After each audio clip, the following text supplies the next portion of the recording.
गजाननम् भूतगणादिसेवितम् कपित्तजम्बूफलसारभक्षितम् उमासुतम् शोकविनाशकारणम् नमामि विघ्नेश्वर पादपङ्कजम्।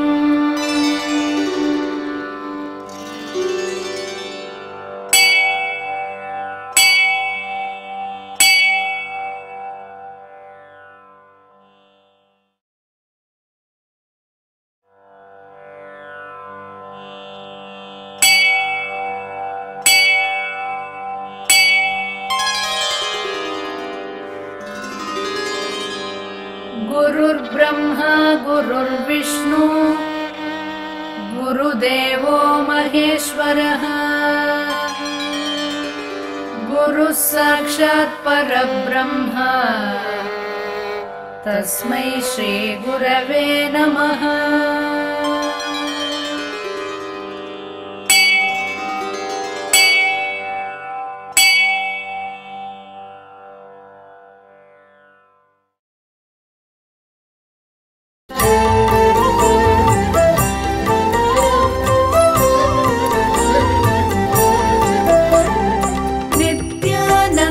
करी वराभयकरी सौन्दर्य रत्नाकरी निर्धूताखिल घोर पावनकरी प्रत्यक्ष महेश्वरी प्रालेयाचल वंश पावनकरी काशीपुराधीश्वरी भिक्षां देहि कृपावलम्बनकरी माता अन्नपूर्णेश्वरी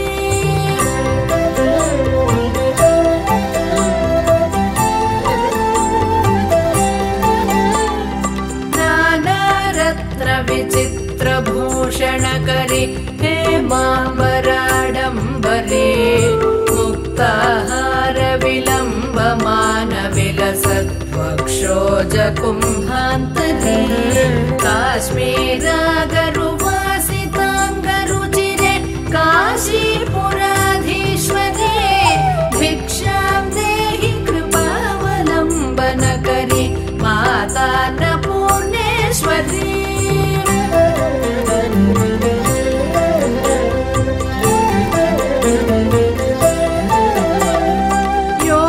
योगानन्दकरी रिपुक्षयकरी धर्मार्थनिष्ठाकरी चन्द्रार्कानलभासमानलहरी त्रैलोक्यरक्षाकरी सर्वैश्वर्य समस्तवाञ्छितकरी काशीपुराधीश्वरी भिक्षां देहि कृपावलम्बनकरी माता अन्नपूर्णेश्वरी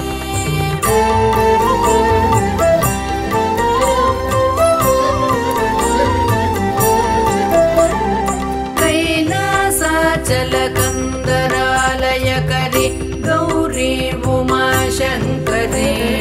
कौमारी निगमार्थगोचरकरी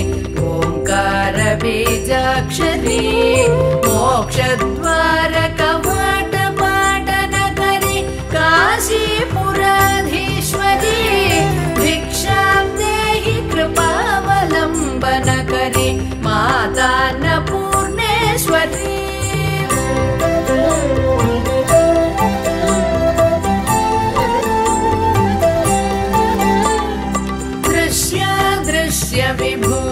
विभूतिवाहनकरी ब्रह्माण्ड भाण्डोदरी लीला नाटकसूत्रभेदनकरी विज्ञानदीपाङ्कुरी श्रीविश्वेशमनः प्रसादनकरी काशीपुराधीश्वरी भिक्षां देहि कृपावलम्बनकरी माता अन्नपूर्णेश्वरी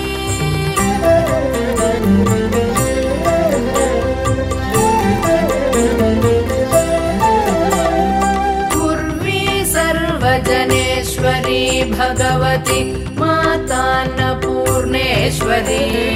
वेणी नील समानकुन्तलहरि नित्यान्नदानेश्वरी सर्वानन्दकरी सदा शुभकरी काशीपुराधीश्वरी भिक्षां देहि कृपावलम्बनकरी माता अन्नपूर्णेश्वरी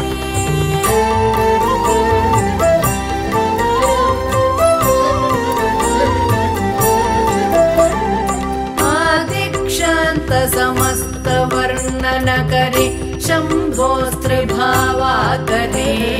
काश्मीरात्रिजलेश्वरी त्रिलहरी नित्याङ्कुरा शर्वरी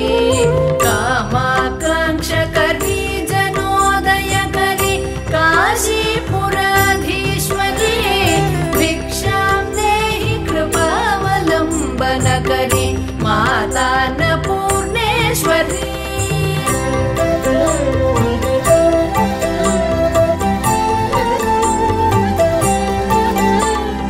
देवी सर्वविचित्ररत्नरचिता दाक्षायणी सुन्दरी वामास्वादुपयोधर प्रियकरी सौभाग्यमाहेश्वरी भक्ताभीष्टकरी सदा शुभकरी काशीपुराधीश्वरी भिक्षां देहि कृपावलम्बनकरी माता अन्नपूर्णेश्वरी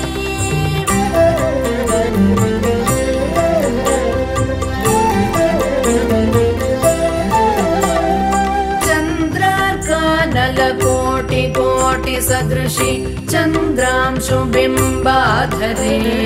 चन्द्रार्काग्निसमानकुन्तलधरी चन्द्रार्कवर्णेश्वरी माला पुस्तकपाशशाङ्कुशधरी काशीपुराधीश्वरी भिक्षां देहि कृपावलम्बनकरी माता अन्नपूर्णेश्वरी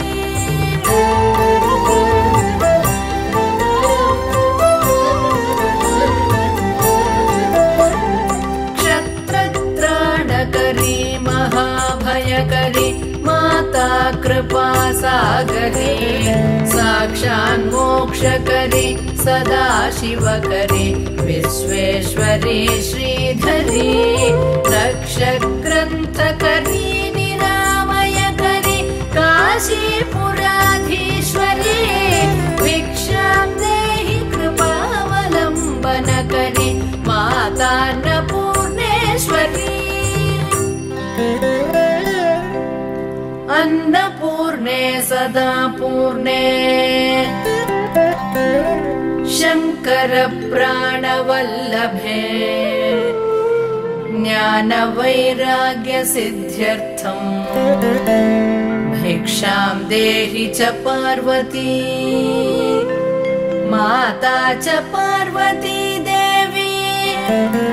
पिता देवो महेश्वरः बान्धवा शिवभक्ताश्च स्वदेशो भुवनत्रयम्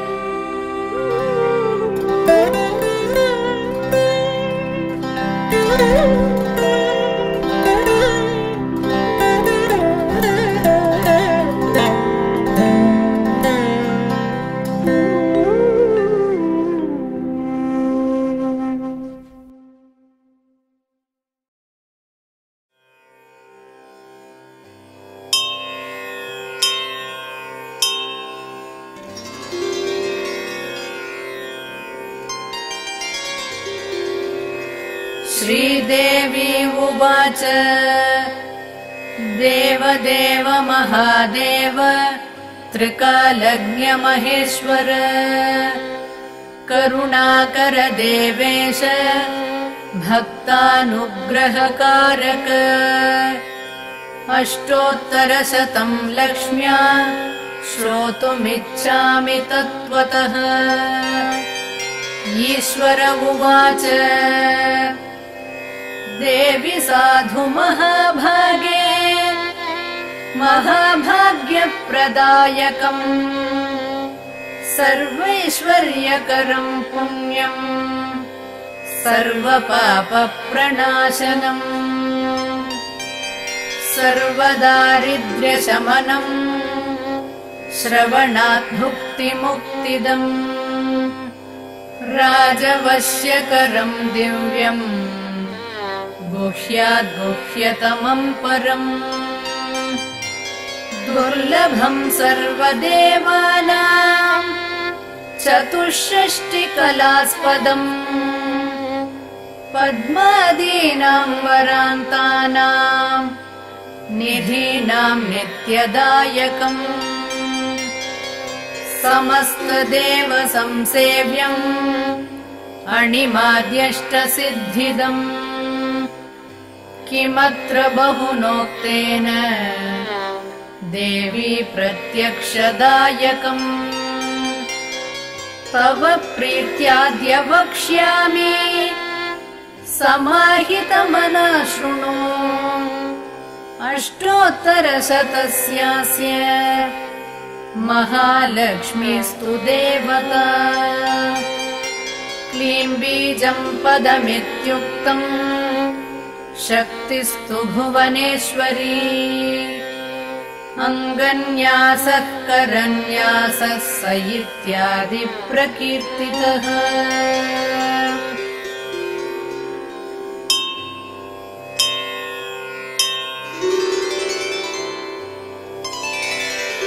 ध्यानम् वन्दे पद्मकराम् प्रसन्नवदनाम् सौभाग्यदाम् भाग्यदाम् हस्ताभ्यामभयप्रदाम् मणिगणैः नानाविधैर्भूषिताम् भक्ताभीष्टफलप्रदाम् हरिहरब्रह्मादिभिः सेविताम् पार्श्वे पङ्कजशङ्खपद्मनिधिभिः युक्ताम् सदा शक्तिभिः सरसिजनयने सरोजहस्ते धवलतमाम् शुकगन्धमाल्यशोभे भगवति हरिवल्लभे मनोज्ञे त्रिभुवनभूतिकरि प्रसीद मह्यम् प्रकृतिम् विकृतिम् विद्याम् सर्वभूतहितप्रदाम्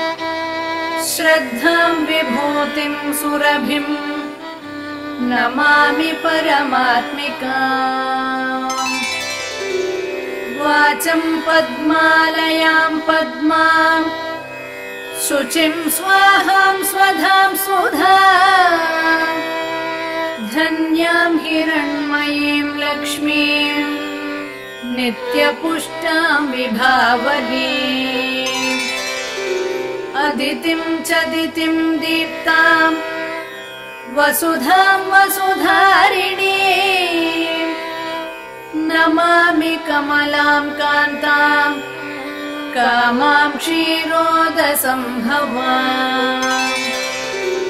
अनुग्रहपराम् बुद्धिम् अनघाम् हरिवल्लभाम्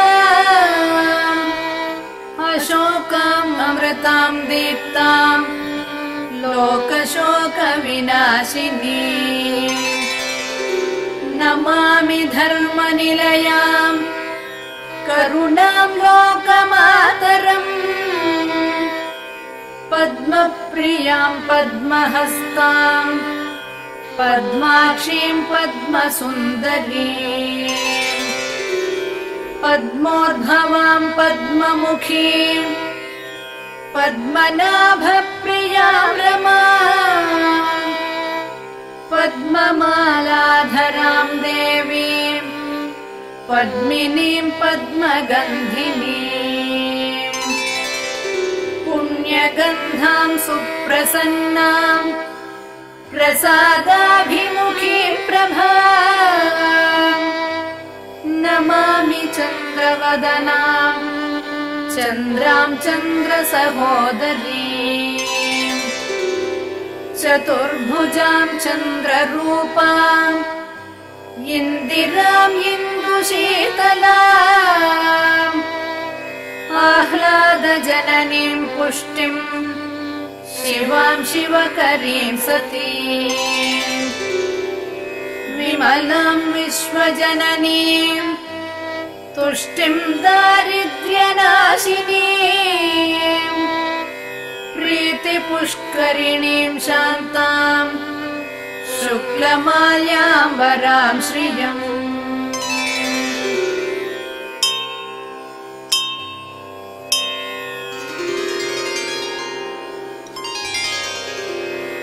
भास्करीं बिल्वनिलयाम् वरारोहां यशस्विनीं वसुन्धरामुदाराङ्गाम् हरिणी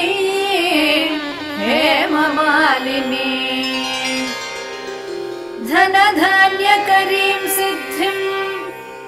स्त्रैणसौम्यां शुभप्रदाम् नृपवेश्मगतानन्दाम् वरलक्ष्मी वसुप्रदाम् शुभां हिरण्यप्राकाराम्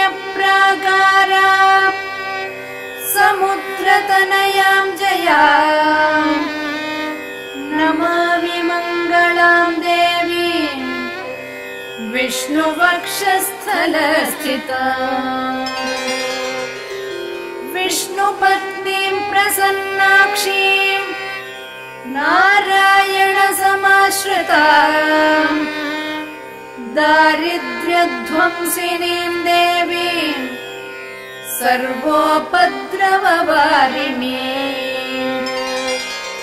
नवदुर्गां महाकाळीं ब्रह्म विष्णु शिवात्मिकाम् त्रिकालज्ञानसम्पन्ना नमामि भुवनेश्वरीम् लक्ष्मीं क्षीरसमुद्रराजतनयाम् श्रीरङ्गधामेश्वरीम् दासीभूतसमस्तदेववनिताम् लोकैकदीपाङ्कुराम् श्रीमन्मन्दकटाक्षलब्धविभव ब्रह्मेन्द्र गङ्गाधरा त्वां त्रैलोक्यकुटुम्बिनीं सरसिजां वन्दे मुकुन्दप्रिया मातर्नमामि कमले कमलायताक्षी श्रीविष्णुहृत्कमलवासिनि विश्वमातः क्षीरोदजे कमलकोमलगर्भगौरी लक्ष्मी प्रसीद सततम् नमतां शरण्ये त्रिकालं यो जपेत् विद्वान् षण्मासं विजितेन्द्रियः दारिद्र्यध्वंसनं कृत्वा सर्वमाप्नोति यत्नतः देवी नाम सहस्रेषु पुण्यम् अष्टोत्तरं शतम्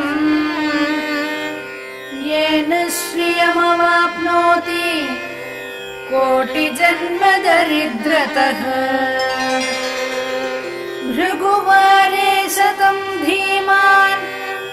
पठेत् वत्सरमात्रकम् अष्टैश्वर्यमवाप्नोति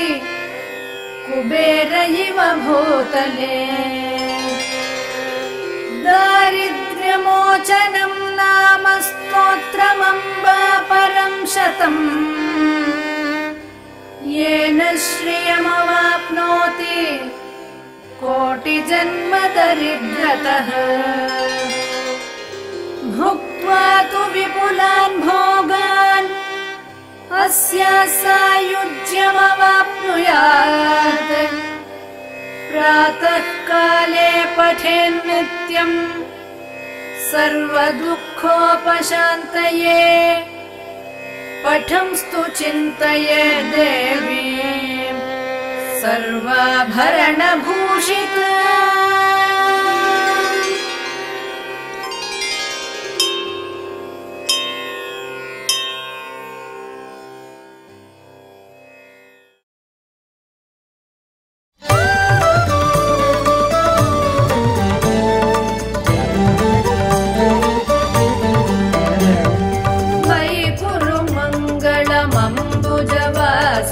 मंगलदायिने मंजुगते मतिमलहारिणि मंजुळभाषिणि मन्मथदात विनोदरते मुनिजनपालिनि मौक्तिकमालिनि सद्गुणवर्षिणि साधुनुते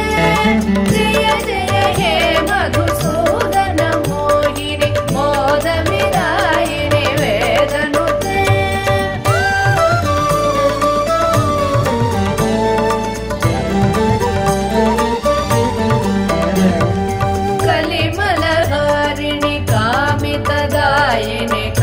कान्तिविदायिनि कान्तहिते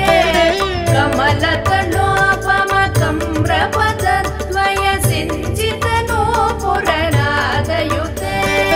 कमलसुमालिनि काञ्चनहारिणि लोकसुकेशिनि कामिनुते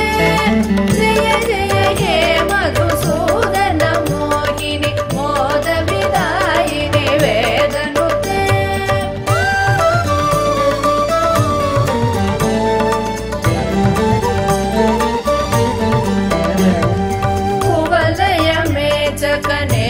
कृपाकरि पालित संश्रुत भक्तकुले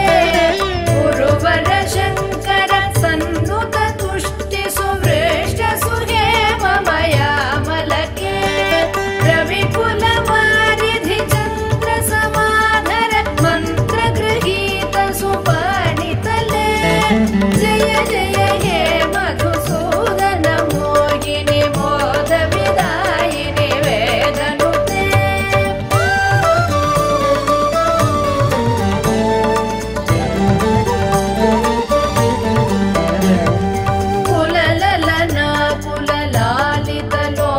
विलोचन पूर्ण कृपा कमले चलतलकावळि वारित मध्यग चन्द्र सुनिर्मल बालतले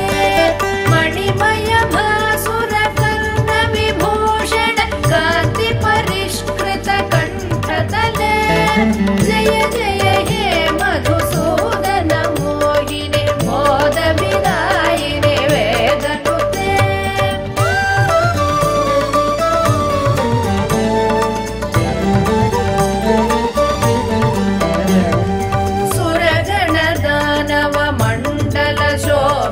सागर संभव दिव्यतनो सकल सुरासुर देव मुनीरदिहाय च दोष प्रसाहित मे गुणगण वारिधि नाद मघोरसि तत्त सुमावळि जात मुते जय जय हे मधुसूदन मोहिनि मोदविदायिनि वेदनुते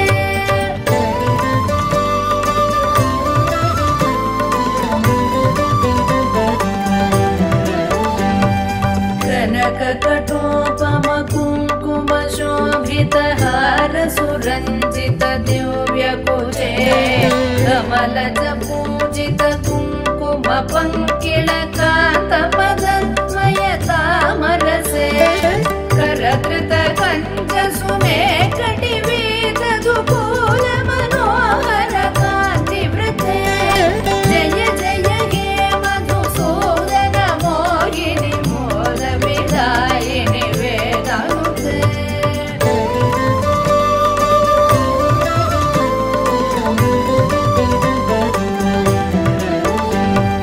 सुरपति पूजन दत्त मनोहर चन्दन कुङ्कुम संवलिते सुरयुवती कृतवादन नर्धन वीजन वन्दन सम्मुदिते निज रमणारुण पाद सरोरुह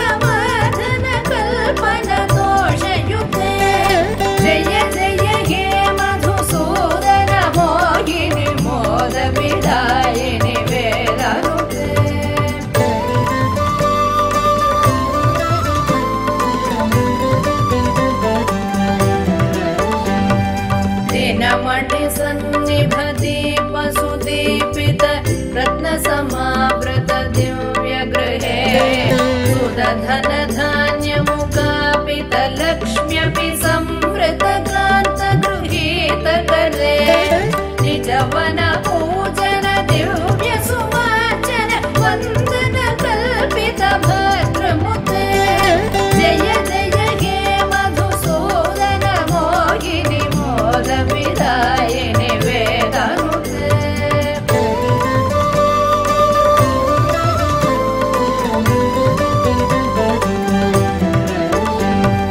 मम हृदि वास परा भवतापमपाकुरु देहि मुदं हिरमे मयि करुणां कुरु सादर वीक्षण मतिजने दिश चारुतनो सकृत विवीक्षण जात महोदय चक्रमुखा किल देवगणे जय जय हे मधुसूदन मोहिनि मोद विदायिनि वेदनुते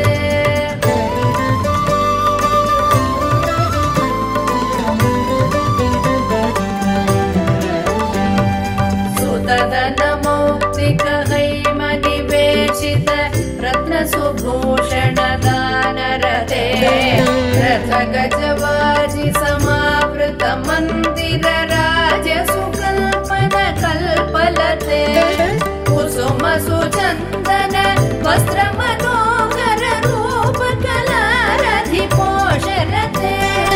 जय जय हे मधुसूदन मोहिनि मोद विदायिनि वेदनुते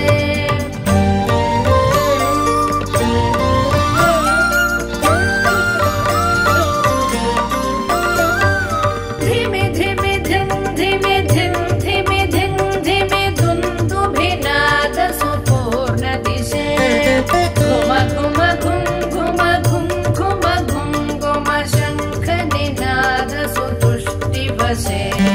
नटन कला पटु देव नटी कुल सङ्भ्रमनर्धन दत्त दृशे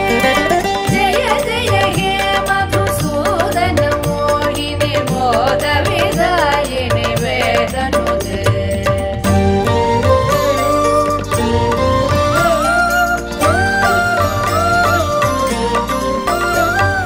हरिहर पूजनमद्भुत भाषणमष्ट सुसिद्धिमुपानय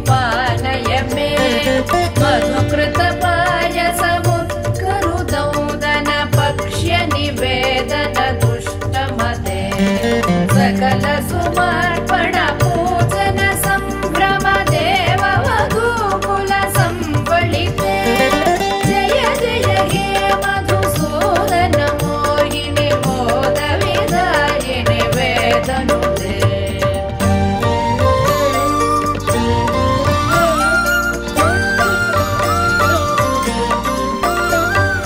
अनवधि मङ्गलमाधि विनाशनमच्युत सेवनमम्बर मे निखिल कलामतिमास्तिक सङ्गममिन्द्रिय पाटवमर्हय मे अमित महोदयमिष्ट समागमम् अष्ट सुसम्पदमाशु मम जय जय हे मधुसूदन मोहिनि मोद विदायिनि वेदनुते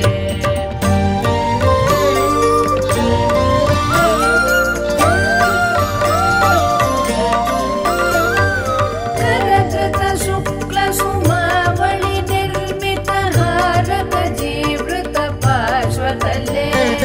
कमल निवासिनि शोक विनाशिनि दैव सुवासिनि लक्ष्म्यपिते निज रमणारुण चन्दन चर्चित चम्पकहार सुचारुगणे जय जय हे मधुसूदन मोहिनि मोद विदायिनि वेदनुते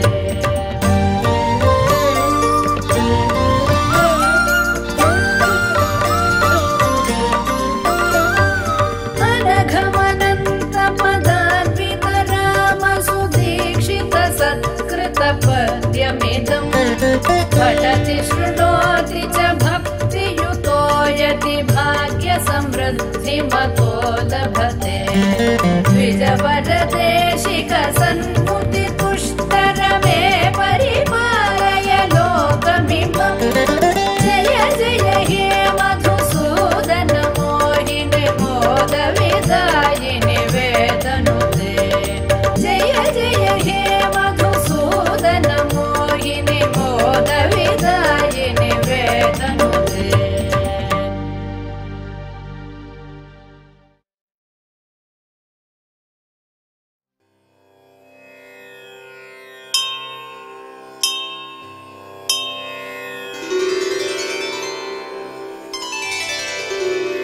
नमस्तेस्तु महामाये श्रीपीठे सुरपूजिते शङ्खचक्रगदाहस्ते महालक्ष्मी नमोऽस्तुते। नमस्ते गरुडारूढे दोलासुरभयङ्करी सर्वपापहरे देवी महालक्ष्मी नमोऽस्तुते। सर्वज्ञे सर्ववरदे सर्वदुष्टभयङ्करी सर्वदुःखहरे देवी महालक्ष्मी नमोऽस्तुते। सिद्धिबुद्धिप्रदे देवी भुक्तिमुक्तिप्रदायिनी मन्त्रमूर्ते सदा देवी महालक्ष्मी नमोऽस्तुते। आद्यन्तरहिते देवी आदिशक्ति महेश्वरी योगज्ञे योगसम्भूते महालक्ष्मी नमोऽस्तुते। स्थूलसूक्ष्ममहारौद्रे महाशक्ति महोदरे महापापहरे देवी महालक्ष्मी नमोऽस्तुते। पद्मासनस्थिते देवी परब्रह्मस्वरूपिणी परमेशि जगन्मातः महालक्ष्मी नमोऽस्तुते। श्वेताम्बरधरे देवी नानालङ्कारभूषिते जगत्स्थिते जगन्मातः महालक्ष्मी नमोऽस्तुते। महालक्ष्म्यष्टकं स्तोत्रम् यः पठेत् भक्तिमान् नरः सर्वसिद्धिमवाप्नोति राज्यं प्राप्नोति सर्वदा। एककाले पठेन्नित्यम् महापापविनाशनम् द्विकाले यः पठेन्नित्यम् धनधान्यसमन्वितः त्रिकालं यः पठेन्नित्यम् महाशत्रुविनाशनम् महालक्ष्मीर्भवेन्नित्यम् प्रसन्ना वरदा शुभा।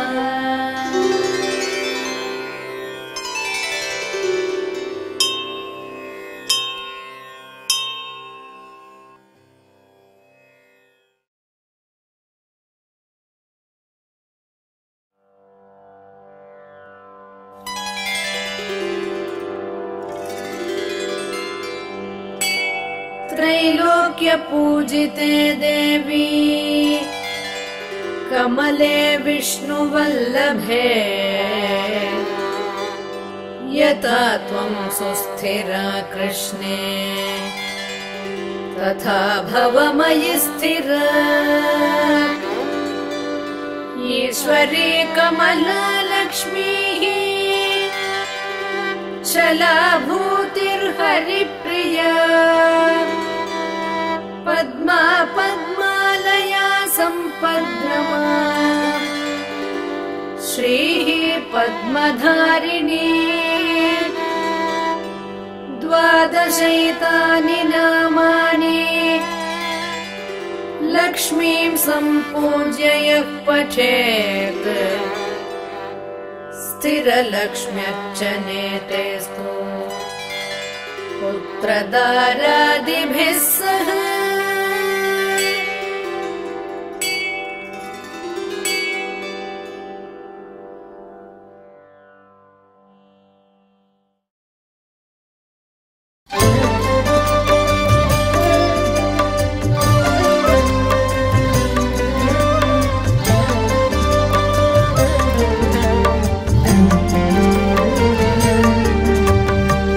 कदम्बवनचारिणी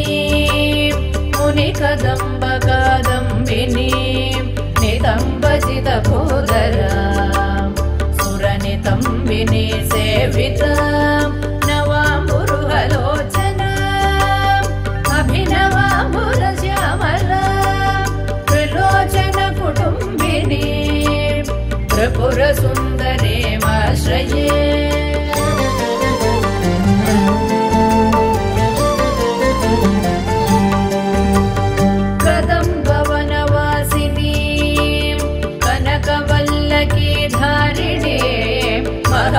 मणिहारिणी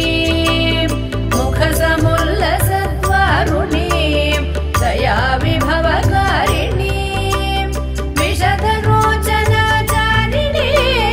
त्रिलोचनकुटुम्बिनी त्रिपुरसुन्दरीमाश्रये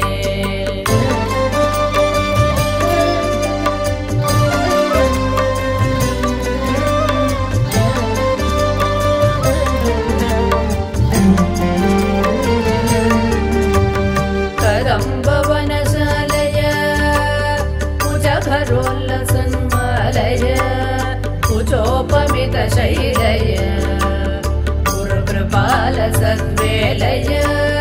मदारुणकपोलय मधुरगीतवाचालय कयापि घनलीलय कवचिता वयं लीलय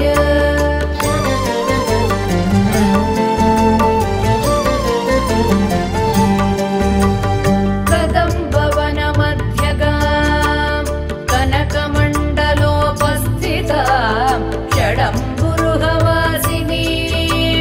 सततसिद्धसौदामिनी विडम्बितजमारुचिं विकचचन्द्रचूडामणिं त्रिलोचनकुटुम्बिनी त्रिपुरसुन्दरीमाश्रये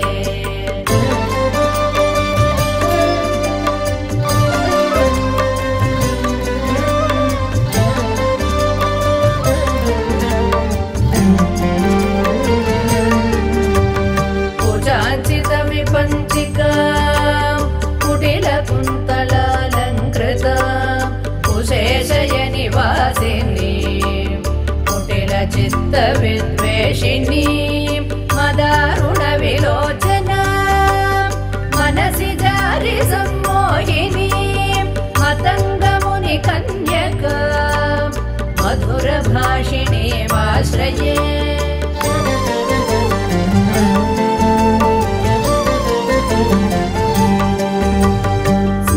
प्रथमपुष्पिणी रुधिरबिन्दुनीलाम्बरा गृहीतमधुपात्रिका मदविघूर्णनेत्राञ्चला घनस्तनभरोन्नता गलितचूलिकां श्यामला त्रिलोचनकुटुम्बिनी त्रिपुरसुन्दरीमाश्रये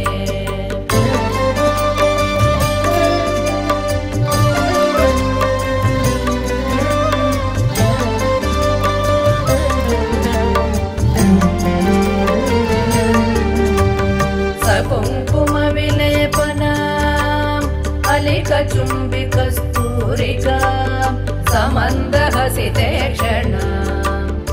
शरचापपाशाङ्कुशाम् अशेषजनमोहिनीम् अरुणमाल्यभूषाम्बराम् जपाकुसुमभासुराम् जपविधौ स्मराम्यम्बिका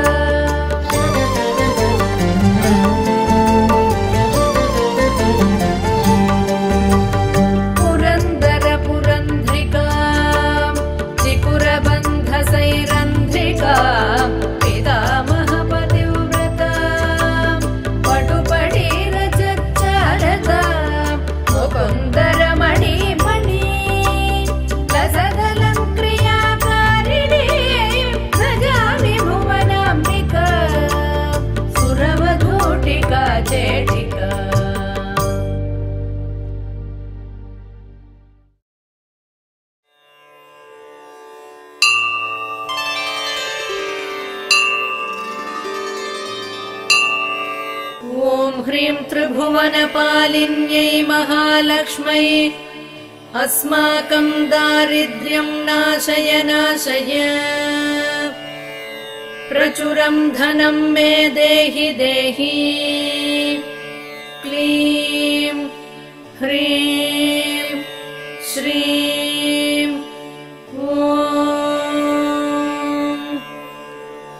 ॐ ह्रीं त्रिभुवनपालिन्यै महालक्ष्मै अस्माकं दारिद्र्यं नाशय नाशय प्रचुरं धनं मे देहि देहि क्लीं ह्रीं श्रीं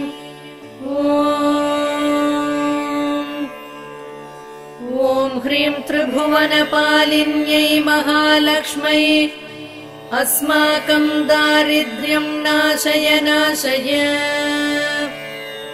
प्रचुरं धनं मे देहि देहि क्लीं ह्रीं श्रीं ॐ ह्रीं त्रिभुवनपालिन्यै महालक्ष्मै अस्माकं दारिद्र्यं नाशय नाशय प्रचुरं धनं मे देहि देहि क्लीं ह्रीं श्रीं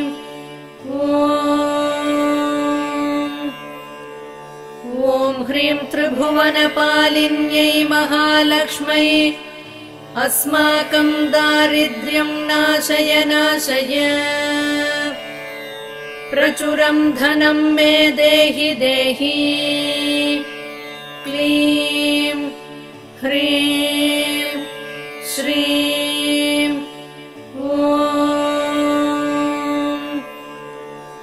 ॐ ह्रीं त्रिभुवनपालिन्यै महालक्ष्मै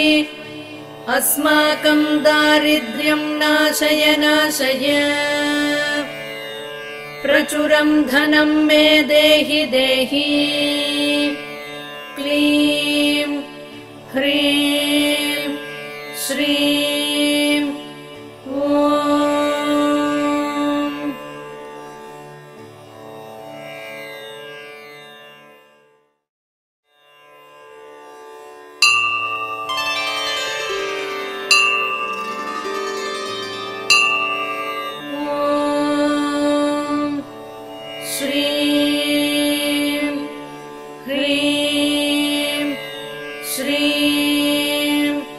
कमले कमलालये प्रसीद प्रसीद श्रीं ह्रीं श्रीं ॐ महालक्ष्मी देव्यै नमः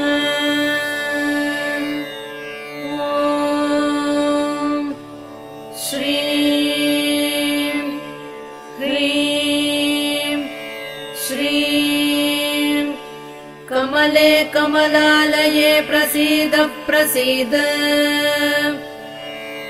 श्रीं ह्रीं श्रीं ॐ महालक्ष्मीदेव्यै नमः। ॐ श्रीं ह्रीं श्रीं कमले कमलालये प्रसीद प्रसीद। श्रीं ह्रीं श्रीं ॐ महालक्ष्मीदेव्यै नमः। ॐ श्रीं ह्रीं श्रीं कमले कमलालये प्रसीद प्रसीद। श्रीं ह्रीं श्रीं ॐ महालक्ष्मीदेव्यै नमः। ॐ श्रीं ह्रीं श्रीं कमले कमलालये प्रसीद प्रसीद। श्रीं ह्रीं श्रीं ॐ महालक्ष्मीदेव्यै नमः। ॐ श्रीं ह्रीं श्रीं कमले कमलालये प्रसीद प्रसीद। श्रीं ह्रीं श्रीं ॐ महालक्ष्मीदेव्यै नमः।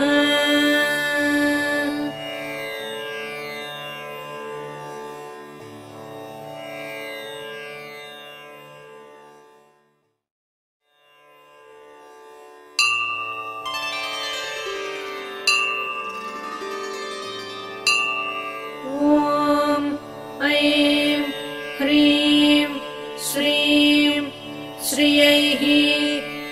नमो भगवती मम समृद्धौ ज्वलज्वलमें सर्वसम्पदो देहि देहि मम अलक्ष्मीं नाशय नाशय। ॐ ऐं ह्रीं श्रीं श्रियैः नमो भगवती मम समृद्धौ ज्वलज्वलमें सर्वसम्पदो देहि देहि मम अलक्ष्मीं नाशय नाशय। ॐ ऐं ह्रीं श्रीं श्रियैः नमो भगवती मम समृद्धौ ज्वलज्वलमें सर्वसम्पदो देहि देहि मम अलक्ष्मीं नाशय नाशय। ॐ ऐं ह्रीं श्रीं श्रियैः नमो भगवती मम समृद्धौ ज्वलज्वलमें सर्वसम्पदो देहि देहि मम अलक्ष्मीं नाशय नाशय। ॐ ऐं ह्रीं श्रीं श्रियैः नमो भगवती मम समृद्धौ ज्वलज्वलमें सर्वसम्पदो देहि देहि मम अलक्ष्मीं नाशय नाशय। ॐ ऐं ह्रीं श्रीं श्रियैः नमो भगवती मम समृद्धौ ज्वल ज्वल में सर्वसम्पदो देहि देहि मम अलक्ष्मीं नाशय नाशय